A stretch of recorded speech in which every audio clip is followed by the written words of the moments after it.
Coming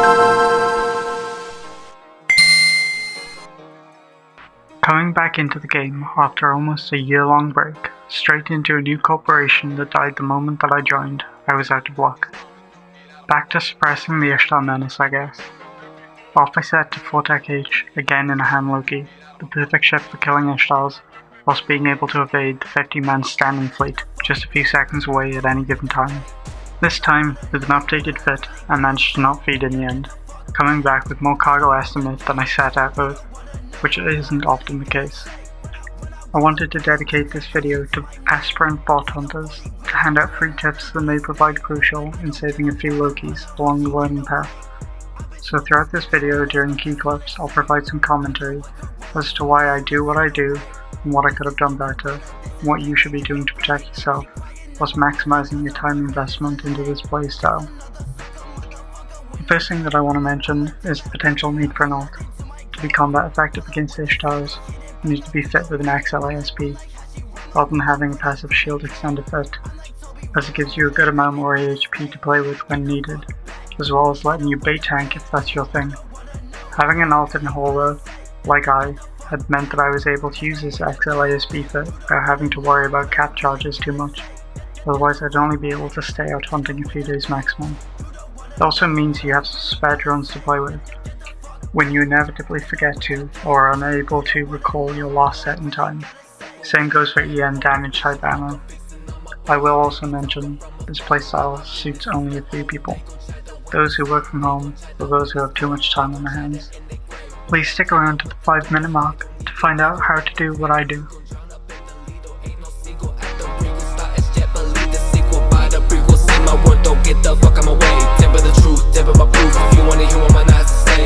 Raindrops drop top, drop off the crop, knockoffs get stopped, blush shot. Raindrops drop top, drop off the crop, knockoffs get stopped, blush shot.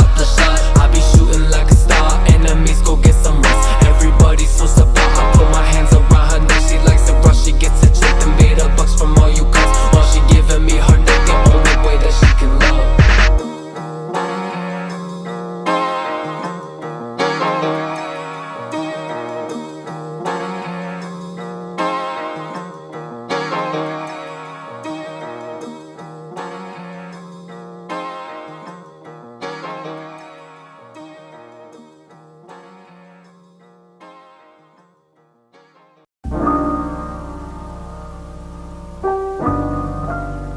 Most incredible, baby.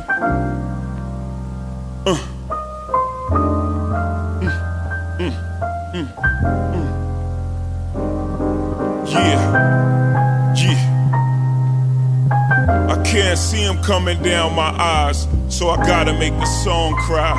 You helped me get the keys to that V.6. We were so happy poor, but when we got rich, it's when our signals got crossed and we got flipped. Rather mine, I don't know what made me leave that shit. Made me speed that quick. Let me see, that's it. It was the cheese. Help them bitches get amnesia quick. I used to cut up they buddies. Now they saying they love me. Used to tell they friends I was ugly and wouldn't touch me. Then I showed up in that dubbed out buggy. And then it got fuzzy and they don't remember that. And I don't remember you. They say you can't turn a bad girl good, but once a good girl's gone bad, she's gone forever. Shit, I gotta live with the fact I did you wrong forever. Shh, I'm on forever. It's fucked up, girl.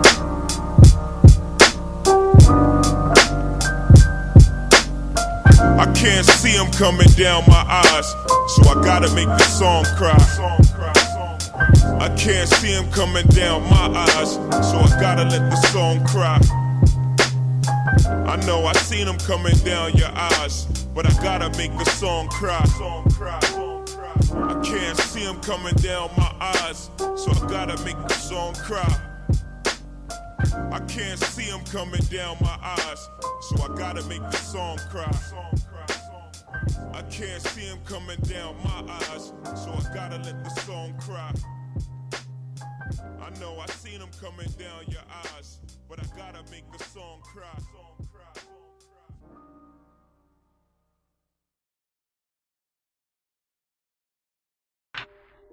One of the first things that I want to mention are that some combat anomalies that you may be warping to may have rocks near the center of them.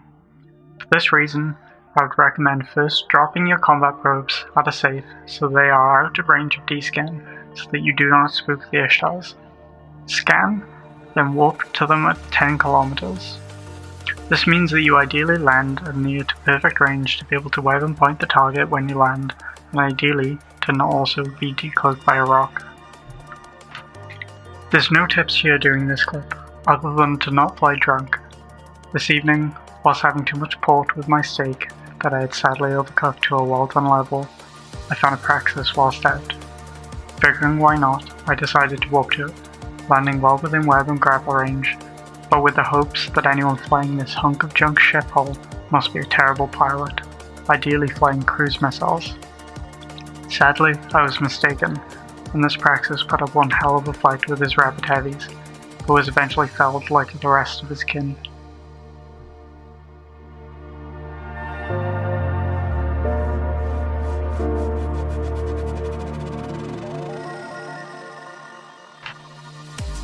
Here is a great clip highlighting the extreme usefulness of a combat probe capable ship. SP put into scanning, as well as the knowledge on how to scan correctly.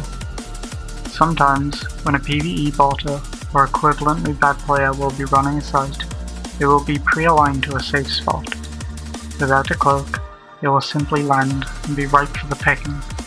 This is where your sister's combat probes come into play, scanning them down and snagging a kill on an otherwise unsuspecting opponent.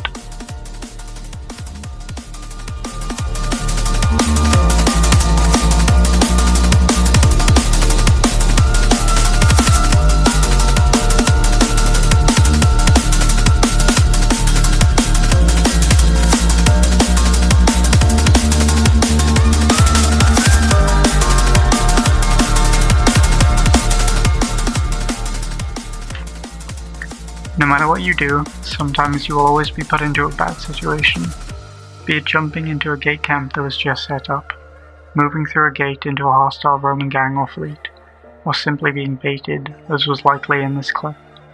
The best thing that you can do is to mitigate these actions, such as through proper scouting with ults in a safe manner, and to always be aligned whenever possible when attempting to gank, even if that means sometimes missing out on a kill. Here you can see the bubble of the flycatcher go up as my Loki model is still inside of it, but whilst I'm already in warp, leaving behind my poor infiltrators to become scrap metal to the horde of angry defenders.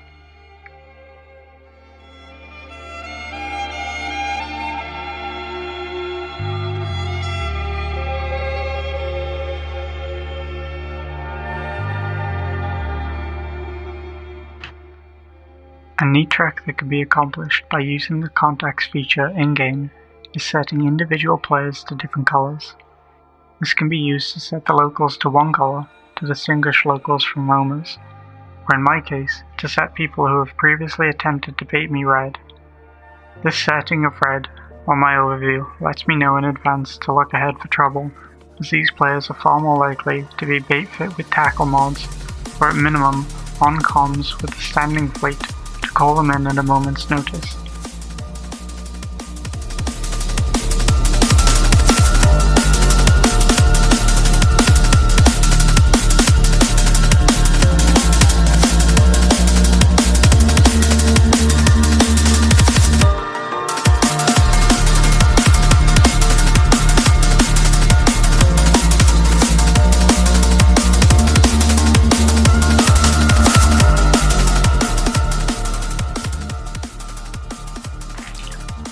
Another thing to note is to try to understand the Ishtar ecosystem.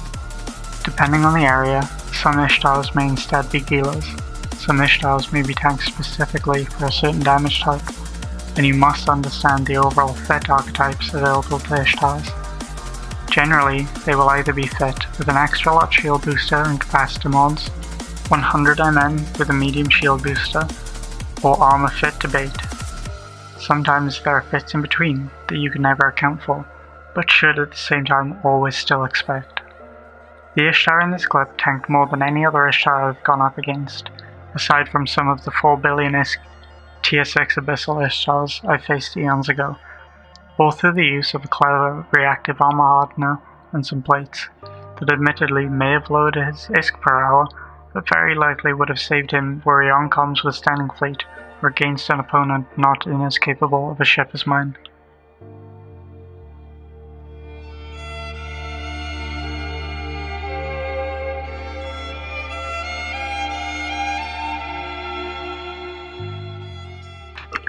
My final piece of advice is to heat at the beginning of a fight if you expect the opponent to put up any sort of resistance, and to bring more than the appropriate amount of nanite paste to be able to repair the damage caused by this need to overheat. Because of the aforementioned extra large shield booster fits, especially those with the aim rigs or hardeners, sometimes the only way to overcome the rapid power of heated Ishtar reps is to kill it before it can react. Here, time is not on your side, due to your cloaked timer disallowing you from locking the target immediately, but it still makes a world of difference overall.